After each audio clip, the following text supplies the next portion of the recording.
Hey everybody, it's Bust with Battles with Bust number 28.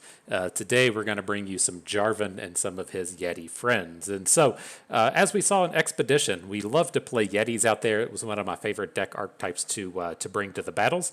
But the kind of weakness to the Yetis, the downside to having these 5/5s for 1 mana or from the free ones here in the Abominable Guardian, is your opponent can just come in and block it with like a Conchologist, and you don't get to deal any damage to your opponent's face. And so you really need a way to either give the Yetis Overwhelm, which there's thankfully the likes of Ursine Spiritwalker, or you need a way to get a rally, which we're going to be getting from Golden Aegis here. And so the idea will be we'll either just have this gigantic board full of Yetis, we'll give Overwhelm to everything, we'll attack for like 40 damage in one attack, just end the game that way, or with our kind of initial analysis of the Conchologist, we'll attack through.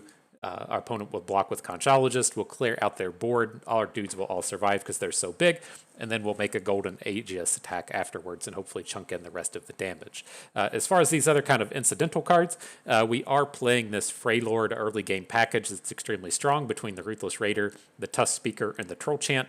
One of the more powerful openings that Freylord can do these days, like the Nardarius decks really love doing this, is to where you play either of these 2-drops on turn 2, you play either of them on turn 3, now you have 2 banked spell mana, and you can get a 2-for-1 off of the Troll Chant. And so this deck more than capable of starting with those openers. If we don't have some kind of Yeti start involving the Yearling, the Trapper, and the Tall Tales. And so multiple angles we can have for early game, and then again we're looking to just win through stats in the late game. In terms of some of these other cards, again, if we circle back to our idea of the Conchologist just blocking our Yetis, this is something that helps Jarvan level up. Very easy for our Yetis to survive combats, get Jarvan up and running, and then we're also playing the Cataclysm as our removal spell of choice. It helps level up our Jarvans. If our Yetis do have Overwhelm, whether or not that's through Ancient Yeti or because we have a Spirit Walker on the board, the Cataclysm does punch through that additional damage. And so that's it. You Expeditioners should be familiar enough with this. You constructed aficionados may not be as familiar with it. And so here with this deck today, I feel like we've already paid the pay-to-win price on this. Everything is now premium except for the epics and the champions, and I think I'm kind of okay with that. I'm not really out here trying to spend $100, $150, $200 a month on cosmetics just to pay the fee every video. And so I think I'm going to be happy once we have the commons and the rares, and then if it's a special occasion or something I feel compelled to purchase the higher costing things with, then by all means we'll do it. I just don't have that sentimental attachment to Sejuani that makes me say, hey, let me spend that $6 to turn this premium. And so I feel like the price has been paid. A Lannister always pays their debts, and we have done that ourselves. And let's go ahead and get to battle. Yeah. The Lannister pays their debts. I feel so bad for those guys. Not so much the Lannisters, just the whole Game of Thrones team and crowd. What a sad ending to all that stuff. Just like torpedoing the show. I can't imagine why they wouldn't just give the show to someone else to do and say, I want to go make Star Wars. Don't fuck this up. It would have been just the perfect transition point, and I guess they were intent on the just fuck it up plan. But at any rate, on to battle here. I'm happy enough to keep the double Omen Hawks start. It's kind of interesting with double Omen Hawks in that you kind of prefer to play both of them on the same turn, which is what we're going to end up doing here. But let's hang on to the Trapper, right? Because it feels much better to give 3 units +2/+2 than it does to give 1 unit 1/1, 2 units 2/2, and a 4th unit 1/1. And so I think we can play this just a little bit slow here, wait until the second turn, drop the double Omen Hawk, and stack up on our units on top of our deck. If we had a 2-drop, we could call it a different story, but without having one, I think this is the way to go about it. Okay, up against the old Aphelios Zoe.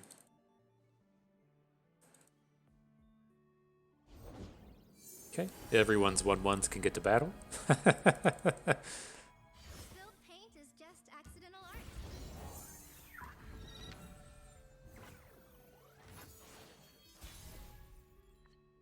What you got here? This is not a board where a Troll Chant will be happening, so throw down our 3/3, look to get everybody in here. If opponent plays a 2/2 or a 3/3 of their own, I'm still going to slam in with our Omen Hawks. All right, my dude, get all those invokes.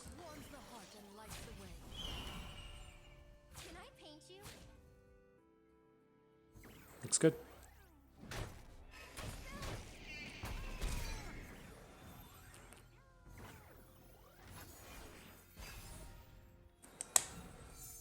Okay, I'm appropriately hydrated now.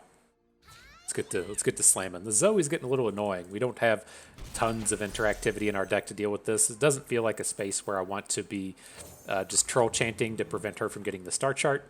She's not anywhere near flipping at this point, so kind of whatever.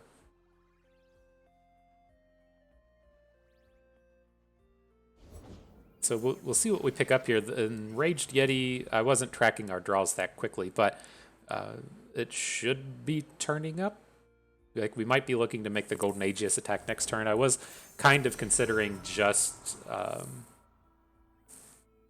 waiting till we were going to get our Sejuani on board, but maybe not.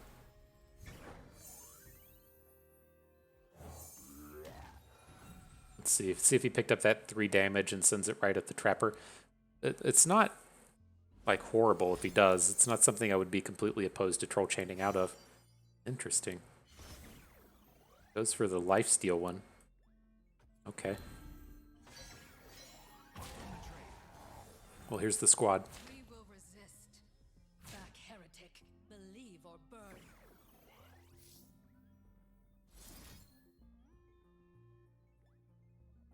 Kind of want to give the Yeti the +2 health. Because if opponent comes in and plays the 3 damage to a unit, I don't want the Enraged Yeti to die. This feels like kind of a loser of a turn if he picks up the additional moon weapon and then immediately kills our big Yeti. So let's give it a bit of protection. He goes for double stun. That's slightly awkward, but not the end of the world.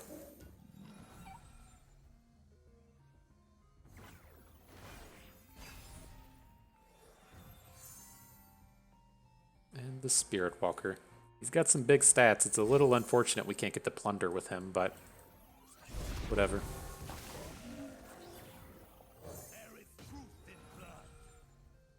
Got to eat this double stun, I guess. Well, I wouldn't be surprised to see the double stun go on our Overwhelm unit, not so much our biggest unit. Okay. That kind of feels like a win. Right, if we have this like 6/8 no Overwhelm and he just blocks it with Treasure Seeker, like that's not awesome for us. So I think that's okay. Don't care about the 2-cost unit. Zoe's gonna flip though, so we gotta win this game fast.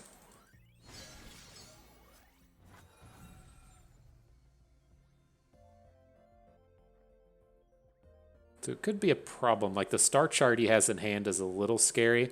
Like if he star charts and then hits the 0-cost challenger, that's going to be a real pain in the butt. But the other one would be the Overwhelm one, which I just don't really care about. And he, of course, wants to be hitting the elusive one. That's how he would kill us next turn. Not going to take any of this. We have to win the game right now. So not super worried about what he's doing like that. Right, if we go to next turn, we're just going to be dead anyways. God, you're so big. Needed you previously.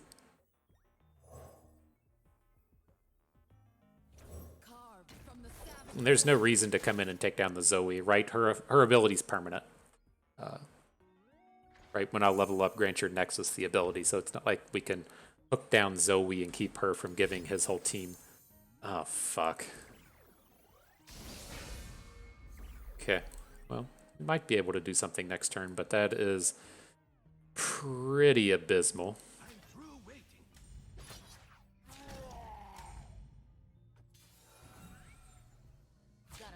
It's gonna have the Pale Cascade here onto Aphelios. Maybe we should have just gone for him, but it's like we need to have something go right, and if we're just like making a single attack with Enraged Yeti into Aphelios and not killing anything, that's just a gigantic loser of a turn for us.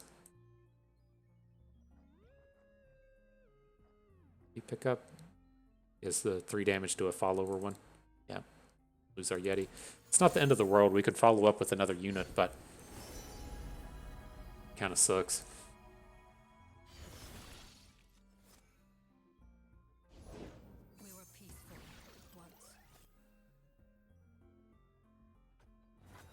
All right. No point in rallying. Sad noises. The light of my It's elusive to everything. We can't kill fast enough. Okay. GG. So man, speaking of the terrible TVs, I watched Indiana Jones and the Temple of Doom yesterday.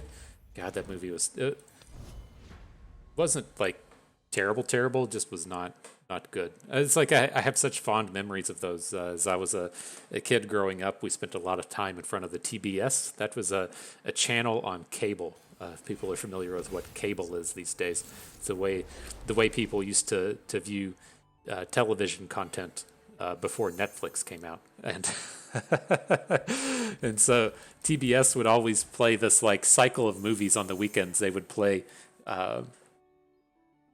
all the Star Wars movies. That would be episodes 4 through 6 for you youngsters, and then they would follow up with the Indiana Jones movies, and then they had a couple of classics that they would slide in there, like Bloodsport, fantastic Jean-Claude Van Damme movie, Kumite for all of those that know Bloodsport, and then they would also show Over the Top, which is the Sylvester Stallone arm wrestling movie, fucking classic. But anyways, back to Indiana Jones. It's like I haven't seen it since I was like a kid, since I was like 9 or 10 or 12 or whatever, back in the days of TBS when it was on TV all the time. And so I just assumed that they were all kind of the same movie and that they were all good. This one, it was horrible. Like the female character in it was pretty terrible. She just had no redeeming qualities. It was very dark, just out there like ripping hearts out of people and stuff. It was, I don't know, it was tough, but we made it through. I guess that's one way to describe the quality of a movie was, oh, we made it through. But anyways, back to the game. Dropping in the tall tales. Mono Targon shouldn't have any way to stop us from doing that. Not like we're playing against PNZ and have to worry about them popping our Yeti Yearling. That's pretty good. Pretty good. We can drop double Overwhelms next turn, keep letting our Ancients cheapen up. I think I'm on board with what's happening. It's not nearly as scary when they don't just drop Zoe on you. All right, now that we've picked up the second Ruthless Raider, this is all we're going to be dropping. We'll play the Tusk Speaker on our opponent's turn so that we get that point of damage and help us level up our Sejuani. And see here, this is the problem I was talking about with Yetis, right? He puts his 2/2 in front of our 5/3. It takes some damage. It doesn't really stop our opponent's game plan. Then if you look at a board like this and say like, okay, this would be a pretty good board to rally, right?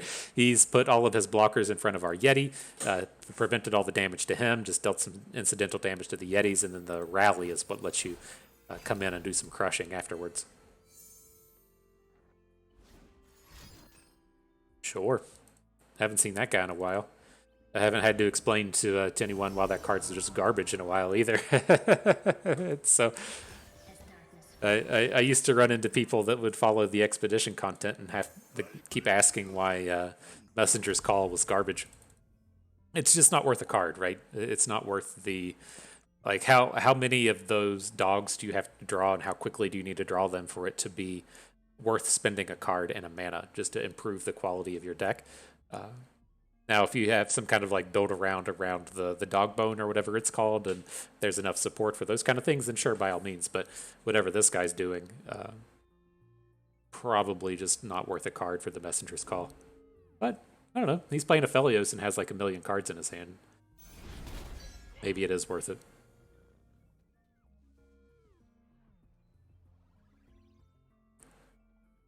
Let's see how worth this full board of Yetis is, though.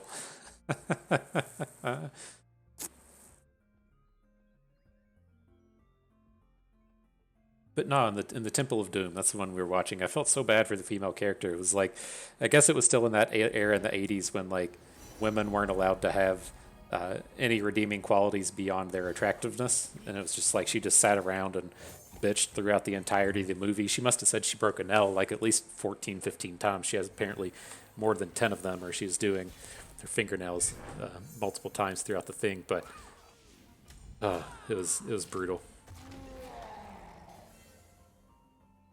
I know I did watch the other ones. I don't think I've seen The Last Crusade recently, but I have seen the first one, whatever it was called. It was pretty decent. And I guess at least in this one as well, they didn't just do like wildly racist shit in regards to all the Asian characters. So that's usually a an '80s movie standby. They did all have uh, the stereotypically Asian accents, but they didn't go like too deep. It wasn't like Revenge of the Nerds where they were just horrifically racist throughout the whole thing. All right, here. Played our Fury of the North on the Tusk Speaker. If he has another gain 2, it's fine. We still kill through that. And then this way, if he has a way to gain a whole bunch or interact in some way, it protects our unit. But look at that. The Yetis, I will not be defeated, my dude. Grab your victories. Not taking a 0-8 today. What do we got here? Some Twisted Fate Zillion. Sure. All right, this hand's a turd. Like, I'll hang on to the Yeti Yearlings if we have a Tall Tales, but this isn't like enough of a draw to make me want to hang on to them. It's like if we have the Yeti Yearling plus an Abominable, or if we have a Yeti Yearling plus a Tall Tales, I'm okay with it. Otherwise, we need to find some other early plays.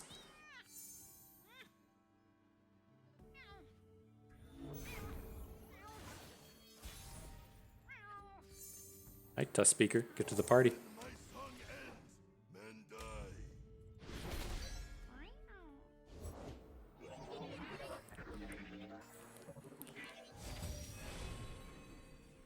And this will be an attack. It does, unfortunately, leave us in a space to where if he draws the Time Bomb, it'll kill our unit. But we need to get the health chunked off of this Zillion. And ideally, he'll have to block an Overwhelm unit. Like, we are about to just start dropping these Trappers. We're going to drop some Enraged Yetis. I feel like he's going to get a pretty premium block at some point. But need to take him down from the 4 health. Just immediately draw the Enraged. Okay. Well, that's where Zillion's about to block. We're wasting time. Acacia needs our help. Time spent planning. Yeah, he's just acing all of our units. With the addition of Pole Shark, do we still swing with the Tusk Speaker? That's probably not quite worth. We'll find an Overwhelm attack through one of these 1-healthers. Surprised to see him not block with the Zillion. Like, you typically just want to play the second one. So you can get the Predict and you can get the additional Time Bombs. You just want to throw him away as quick as you can. Alright, well. We can load up on all these stats. We'll get a big J4 attack next turn. It's pretty cool.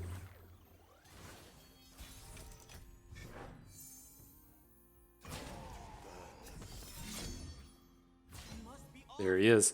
Jarvan and all his Yeti friends. About to get that flip real fast.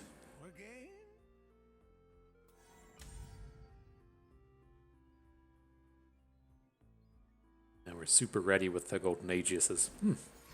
Feels nice. Chrono Shift, absolutely. That's very expensive. See, so it's like he had the other Zillion in hand. That really surprises me when you wouldn't rather just play the second one. He doesn't do anything in combat.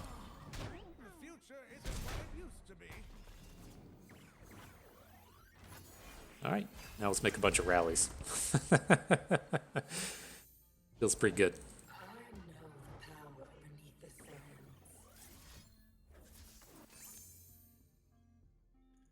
We didn't even get. I got to fix up my 8 p.m. I didn't even get to get in there and cupcake it. So man, I got to look, and one of my buddies asked me if I wanted to go to one of the Dream Hacks. I haven't been to Dream Hack. He was looking to go because of Magic cards. They're still doing, or I guess they're now doing, not still doing, they're now doing like Magic Open tournaments at the Dream Hacks, and can't quite pull the trigger on wanting to go. It's kind of like one of those things as to where if I want to go and like play in the Magic tournament, that's all like neat and cool. But as far as like the gaming stuff goes, there's no like games that I'm actually interested in. It's like the CS:GO is big, Rocket League is big. They have another thing for like here we don't have a troll chant. If we had a troll chant, I'd just play the twos. But since we don't have a chant, we'll look to do the hawk curve. But no, it's like they have an additional room with like fighting games. I think they have various versions of Smash Brothers along with some other fighting game. I don't remember what it was, but anyways, if it's like if I could go and then play Magic cards, and then they had like a league tournament. They used to do league at the DreamHacks. I guess they don't do that anymore. Like that would have been okay, or if they had one of the card games or even Teamfight Tactics, that would have been kind of cool. But like I don't really have any desire to go and like play the actual Magic tournament, go like 3-3, and then have to figure out something to do the rest of the weekend, whether that's just like play like 8-man tournaments that I don't care about, or watch video games that I don't care about. It's kind of an awkward space. Like, why isn't League there? It's like I want to go and watch a League, but that's not a thing. Faker won't be in attendance. But we'll see. I might change my mind. I am glad to see that stuff coming back, though. It's like I have kind of a if you build it, they will come attitude towards these things, to where if you just like never go, then they'll go out of business, and that kind of cool thing that you were hoping for doesn't exist anymore. So I know it's like here in Kansas City we have esports arena. I think they might have attempted to build a second one, but I feel like I should go. That's the kind of thing I would like to support, but they just don't have the gaming that I'm super interested in there. I'm sure if I was really interested in like Rocket League or something, it would be pretty cool, but it's just not it.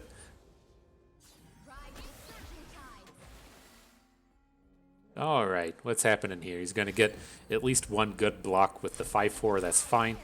We're just in. Let's crush the damage mode. We're going to hit for 7. He should be like fairly far away from killing us, but we do die to ambush. Well, we have a 3 sisters in hand. We can get out of it, but it's like it's this awkward space to where I don't know if we can win the game just on the back of Sejuani. They're kind of far away in terms of overwhelms.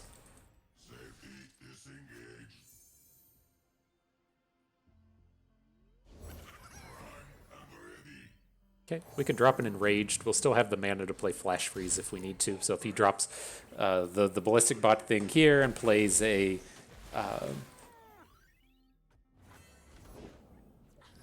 seems like we might be okay, but if he plays an Ambush this turn, we can still Flash Freeze down the Ballistic Bot.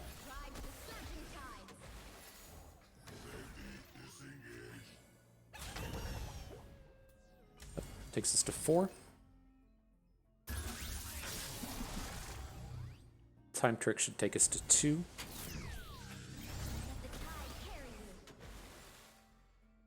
Then we just have to Flash Freeze one of these, right? We'll die to a Mystic Shot here. And so we just have to Flash Freeze and then just try and get a kill next turn. I don't think we can get a kill. We're too far away. Right? We don't have the answer to this width of elusives, I should say. Right, we can Sejuani into the Ballistic Bot. That'll hit for 5. Ruthless Raider might get to hit for a couple points of damage, but I guess he does have to like block with some of this stuff to a degree.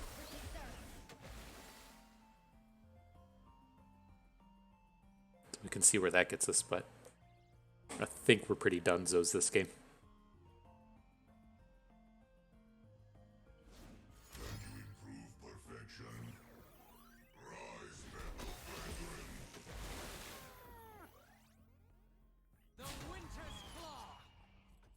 Comes. Did we just hook Nami? Leave me be. Just doing the blocking anyways. Yeah, dude was playing Scrap Shot. That's wild. I've seen some of these like Nami decks. I can't remember. Was this guy playing Victor? Yeah, you usually see Nami Victor. It was weird that she was with Twisted Fate, but Bloodbait? Wow. Let the tide carry you. Okay. So we're still kinda in it, right? We might be able to pick up a... Oh, wow, he just throws away all of his units but Nami? That's insane. He's still gonna have this like 5-3, so you should swap those around. You're lethal with the burblefish, but... If he has the 2, we're just dead. Okay.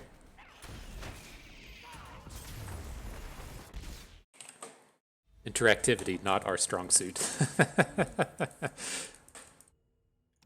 We could put in more removal in here, but it's kind of a cramped space. It's tough in terms of trying to get the Abominable Yetis down on the cheap. You have to play some of these less interesting Yetis, but then it's like if you don't play the 1-drop Yeti that we've been mulliganing away, then you have to just take out the Tall Tales, and if you're not playing the 1-drop Yeti and the Tall Tales, then it's just not worth chasing after a lot of these themes. But we'll hit that high roll eventually. You just gotta hit it once, right? God, fucking cursor. There we go. Okay, so we can drop a turn 2 Yeti if we want, or a turn 3 Yeti if we want. But what's this guy doing? Zed Sivir. I'm gonna love dropping all these 5/5 Yetis and my opponent just being like, "What up? It's Sivir." she quick attacks all those dudes down.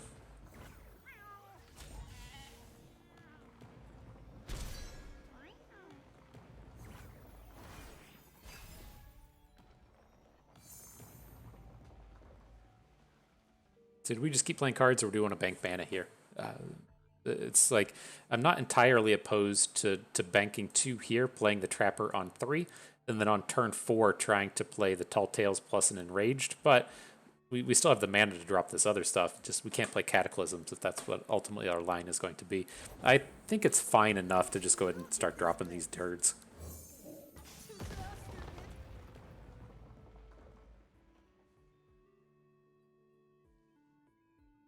Says, what is Bust bringing at me? Playing the Yetis. My dude, my dude. What is this, Minecraft chip? I don't know if I've seen this little legend before up here in the top right. It's like some kind of special chip. It's not a cat. I mean, cat ones are where it's at, but, you know, everybody doesn't get the memo.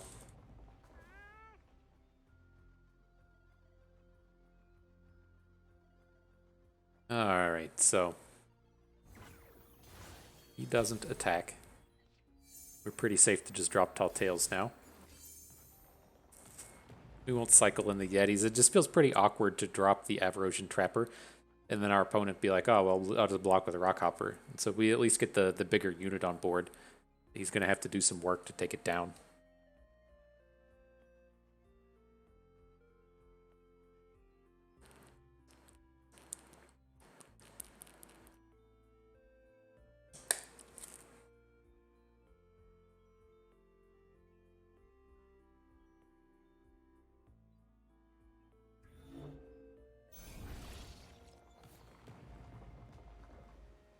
All right, my dude, are you ready for this Yeti package to come at you? Got the same deal as these previous games, right? He's going to get a good block with the Merciless Hunter on one of these smaller units. That's fine, but he doesn't have good blocks on our Enraged. Like, he can Shape Stone, Rockhopper in front of our Enraged. That's completely fine. But we gotta start chunking some of this stuff in. This can't be a turn, though, where we just, like, attack with Enraged Yeti. If we're not going to use these units now, then we'll just end up overriding them in the future.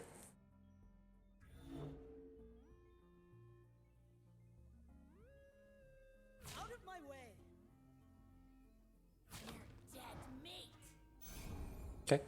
I wonder if his angle is to like play Zed next turn.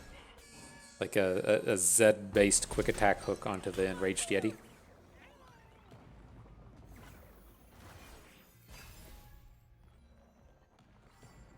Whoop, J4. You've got a problem. Sivir. Kind of the same thing. Are you able to Cataclysm into Sivir? I can't remember this. And I think this is like Cataclysm is one of these cards that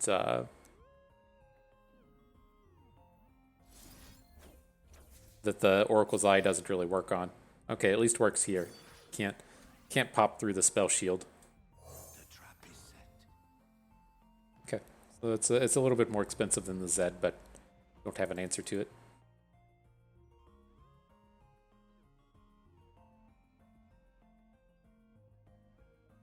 We could go like Gone for Tall Tale or the Three Sisters into Fury of the North, but that's just like if opponent has a shaped stone, you just lose the game. Game's done at that point, and so I think it's okay just to end up losing the Yeti.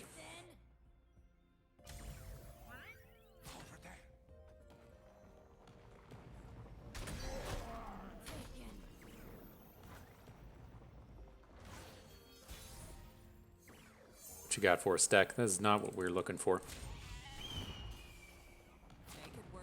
All right, we can do it this way though.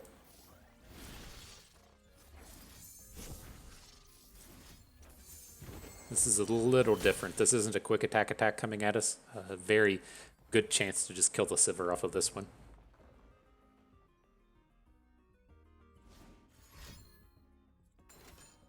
Sure.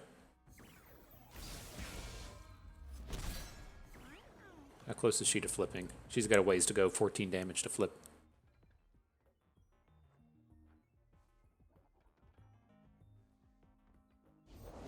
What's behind the store, you think? Deadly traps, angry guardians, bunch of gold. We get to get this Jarvan on board.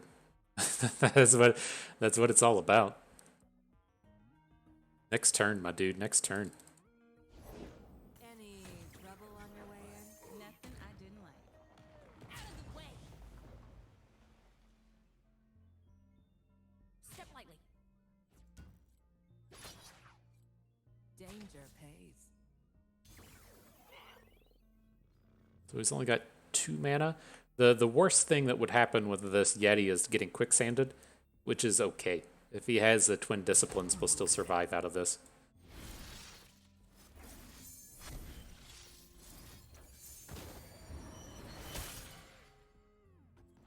Block.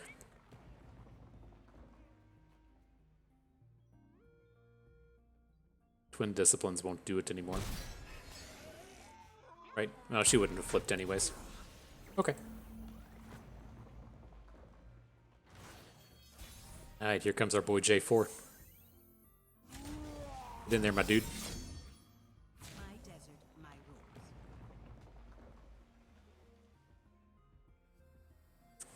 Kind of close to flipping. I thought that I forgot that Yeti hook wasn't going to count. So if he doesn't have any cards here, then J4 will flip after this. The concussive palm would be kind of annoying. Get rid of our barrier. Okay. Sad noises. The order rewards its faithful. All right, need something good. Dude has like infinite cards in his hand. We gotta recover from this quick. Chase what you want without mercy. Off we go! Go down!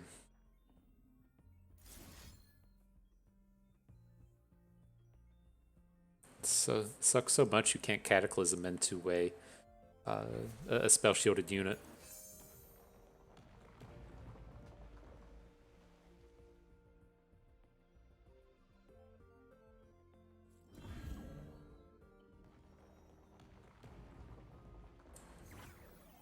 Interesting. We get some card draw out here. That's that's what the world needs right now. You cannot escape.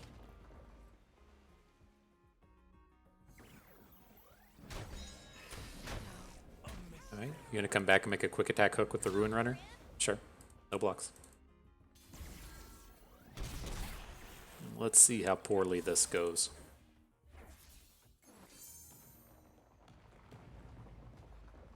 If he has a combat trick, this is going to be pretty abysmal.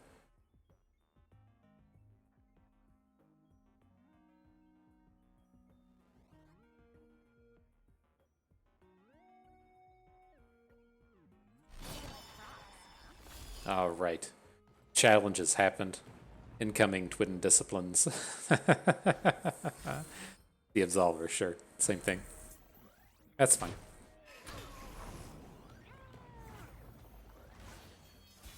Need another Jarvan, though. Something. Gotta get something going. Well, nothing wrong with that card advantage. Still short of lethal, which is kind of a pain in the butt, but slam it. So he might put his Ruin Runner in front of the Omen Hawk. It should be fine. That's a surprising one, though. Given how close to lethal he is, I'm really surprised he didn't save that Concussive Palm for a Ruin Runner attack.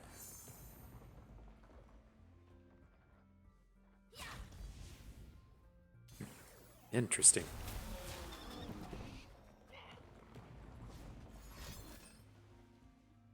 It's a quick attack. It's going to be 2 of them? Dude. I like your style. I like your style, I guess.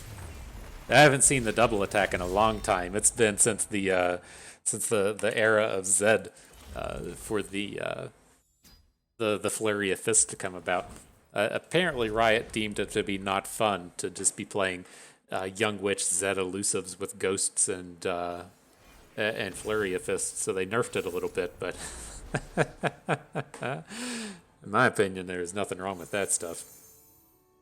All right, let's see what we can do here. This was against Ezreal Caitlyn, right? I can't find my fucking cursor again. Here we go. Ezreal Caitlyn, sure. So let's get rid of all of our removal spells. I like hanging on to Ancient Yeti. They tend to have some problems with these, especially if we get to play it on turn 4. Let's see how this goes.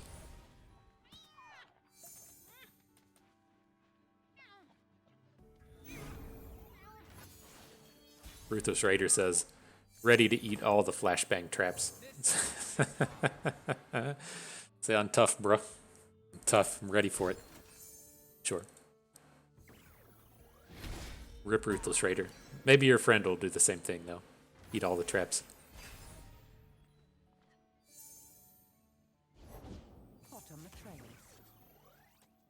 It's tapped out, so we can take the Caitlyn hit here, drop the Yeti Yearling, and then we're free to play Tall Tales this turn. He's tapped out, so we're not going to take any damage off of this. And we can reassess next turn. It's slightly awkward in that I want to keep cheapening up the Ancient Yeti, but if we drop the Ancient Yeti, then we can't get our other units on board. This will have to be fine. This is a deck that should struggle a bit with just the 5/5s. It doesn't play tons of units. They play a variety of like House Spidery kind of units, but they do have some trouble coming in and flooding out the board.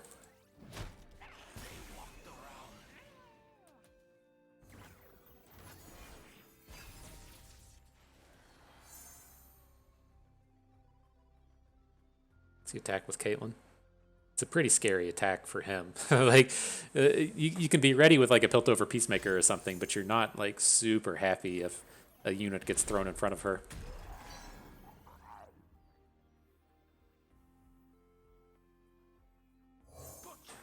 Okay, we can still Troll Chant.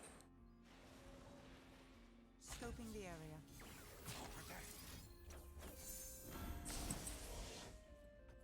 All right, Caitlyn has been answered. Got these cheap units on the ready now. Get the flipped Ursine Spirit Walker. I think we're okay.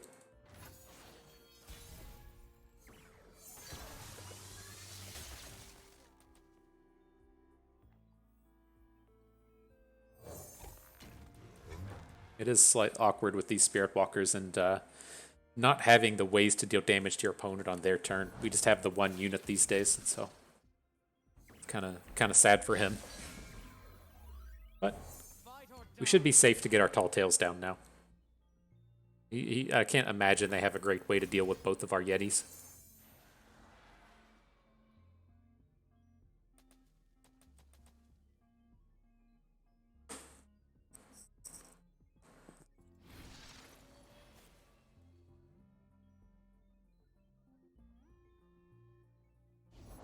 Don't blink or you'll miss me. Okay. Like, I don't imagine he ever really wants to block Yeti Yearling with Ezreal. If he does, it's fine. We're chunking in for tons of damage. But, well, I mean, I guess he like just doesn't have good blocks anywhere anyways. It would have to be the Yearling.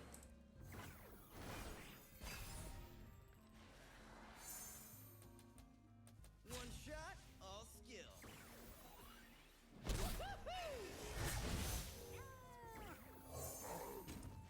Okay, sure the Mystic Shot will be pointed directly at the 2 health enraged Yeti. Look at that. I deduced it. That's what Masters players were able to do.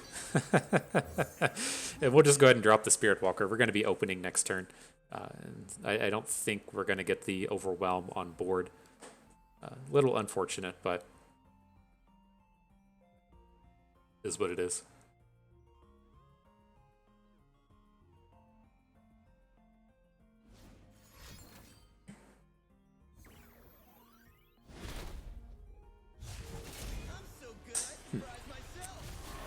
I wonder if that was just almost strictly for the Ezreal flip. These decks usually don't play Nox and Guillotine.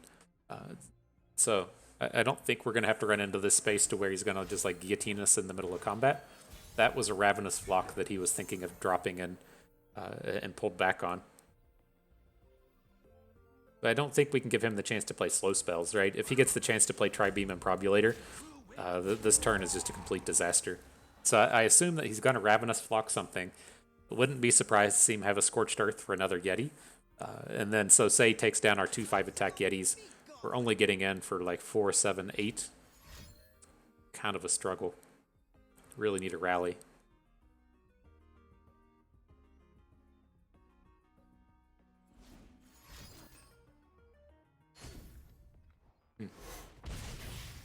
Not sure if it's positive or negative seeing whispered words come out. There's got to be some Ravenous Flocks, though. There's a Flock, sure. Peacemaker. Okay. So we hit for 10.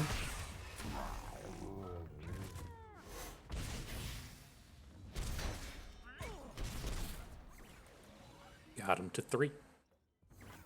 That's not 0. That's a little worrisome when it's not 0. Getting to untap with Ezreal is pretty scary.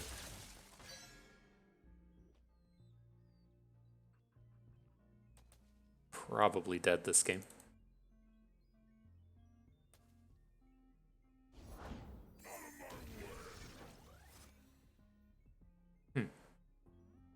So if he hits with Captain Farron, we block with our Spirit Walker, so we'll be taking 2 from Farron, 2 from Ezreal.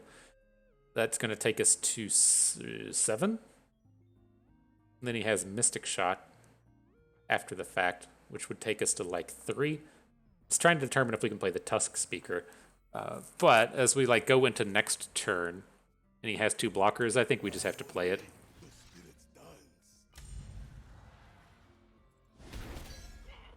We got like a lot of hopes and dreams lined up on this turn, and I don't think they're gonna pan out. Well, I guess there was a decent argument in not playing the Tusk Speaker because he can kill it with the Mystic Shot. Right, so if he didn't have the burn spell in hand, he could just Mystic Shot the Tusk Speaker. Yeah, that doesn't feel good. We should have tried to get him to play the Mystic Shot first. I mean, we're just completely dead to Decimates now, but I think we'd be in a better spot if, right, if he just Mystic Shotted us down to 2. I can't imagine we win the game either way, but we would at least be able to present a lethal here to where we can't do it with this board. Man, I thought that was going to be a better-ish matchup. I felt like our Yetis were going to be pretty challenging for them to deal with, but that's the problem is when they can't chunk in any damage.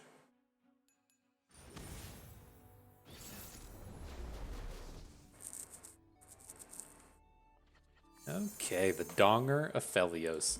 Let's hang on to the Omen Hawk. Look for some of our other early plays. Ooh, I don't know about this one, fam. Hand does not look good. That is not a good looking hand.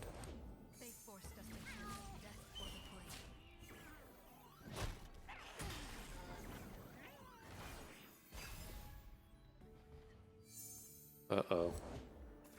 Uh-oh. I don't know about this one. I don't know about this one.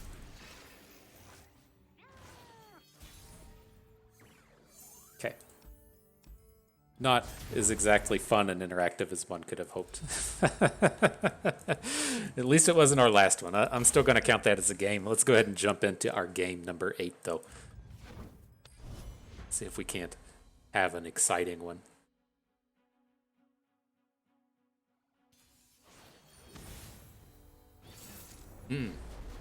Squeezing them butt cheeks. We gave you the primer on this in the previous video on the appropriate way to squeeze, the best way to get small amounts of puff cap damage. We've essentially mastered it. So we had to play against Teemo like 3 or 4 times in our previous video. I was laying down all the strategies on how to clench your butt cheeks a little bit better to reduce incoming puff cap damage. Okay, not going to troll chant this one. We're interested in stopping the flipped attacks, and so he can come in, hit for the 1. It's not that big of a deal. And then we'll try and troll chant in the future.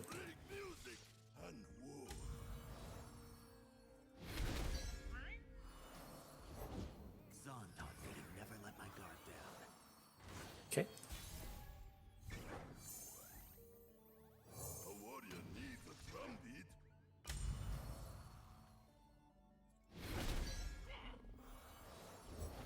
Oh, if mushrooms could talk. Comes the squad. Only blocks with 1.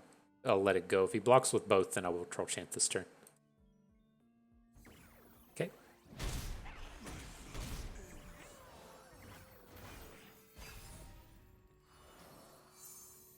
Need a unit so bad.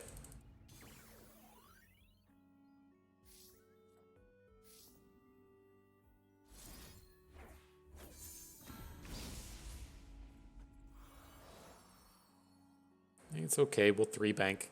Could have looked to play like a 3 sisters, but it doesn't quite feel like enough. Damn, such bad draws.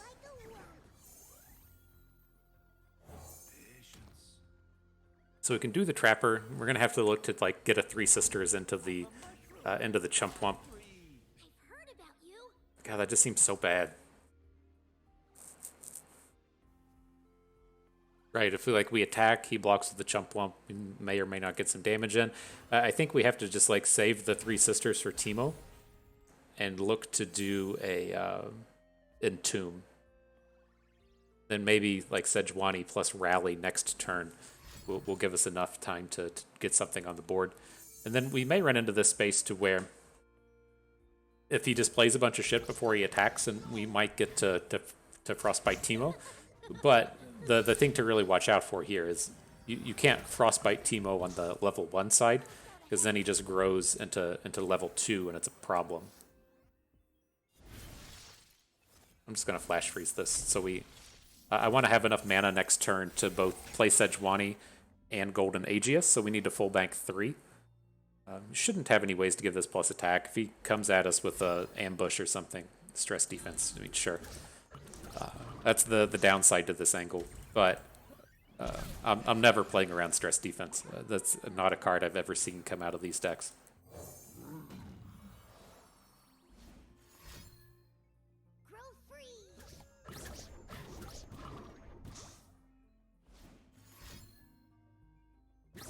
Now, the question we'll have for next turn is, do we actually want to Sejuani onto the Chump Wump? I think that's where we need to go, because this is going to feel pretty bad if he gets to like block twice with this thing. So we can like attack with everything, hit the Chump Wump with our Enraged Yeti. Fucking of course. But I think this is where we have to be.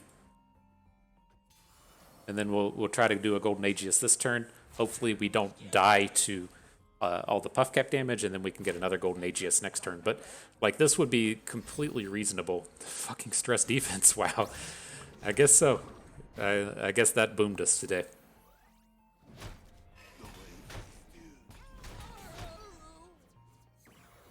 So I mean, I think the Aegiuses are just off the table at this point, right? We're not going to deal any damage. So let's play the Tall Tales. Maybe we can get 2 in next turn.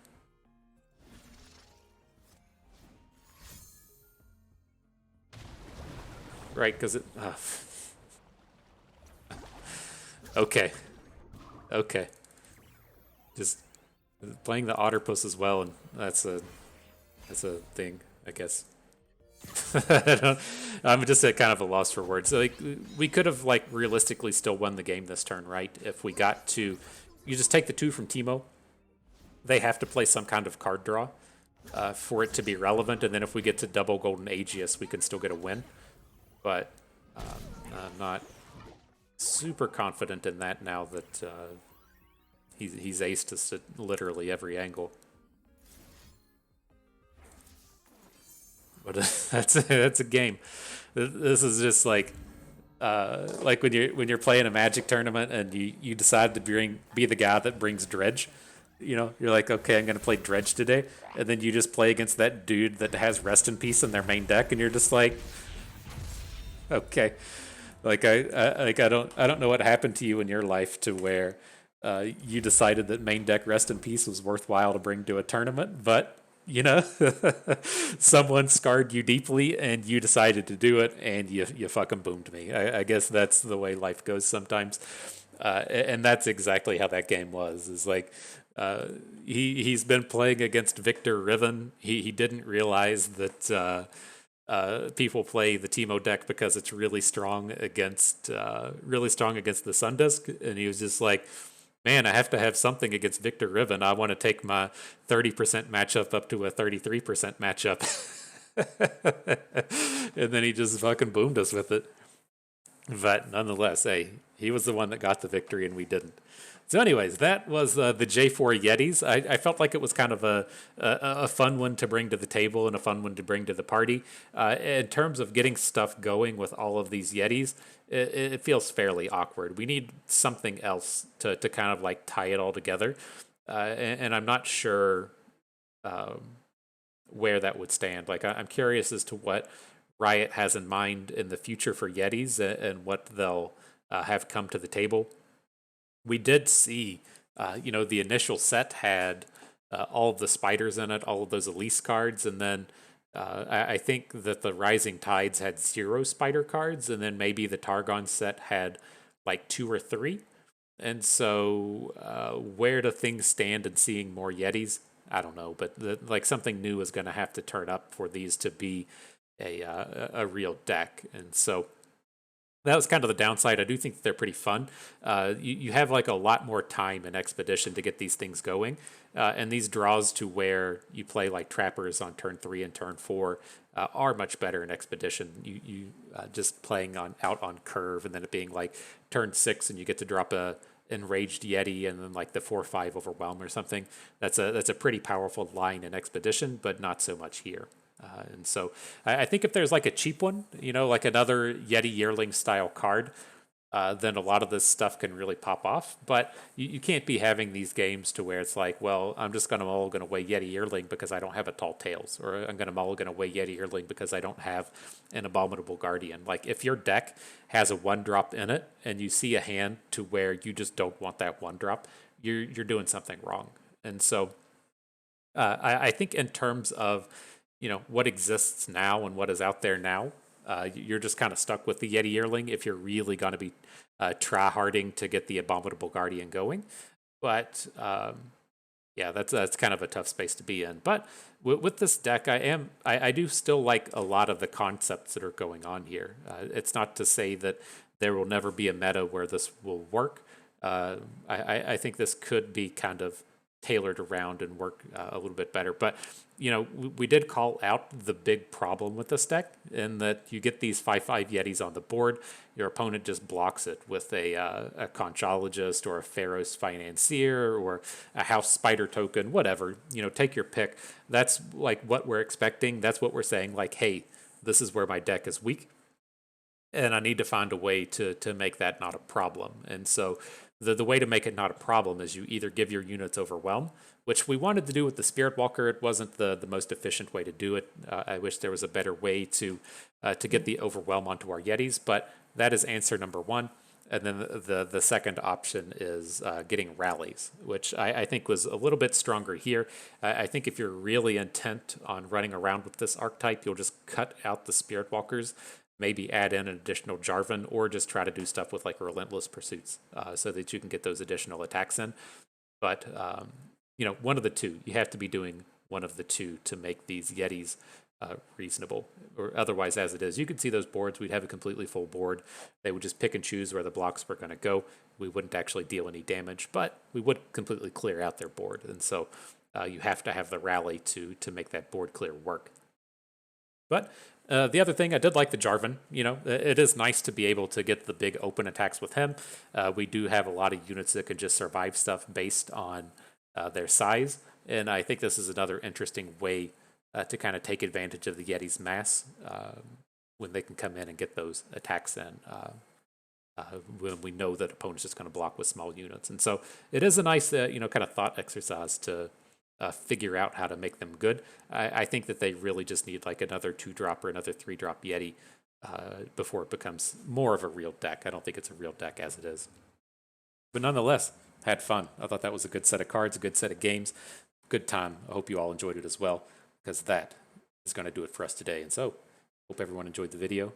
Maybe you learned how to level up the Yetis a little bit better. Maybe you learned a thing or two along the way and had a good time watching. This is Bust, and we thank you for being here.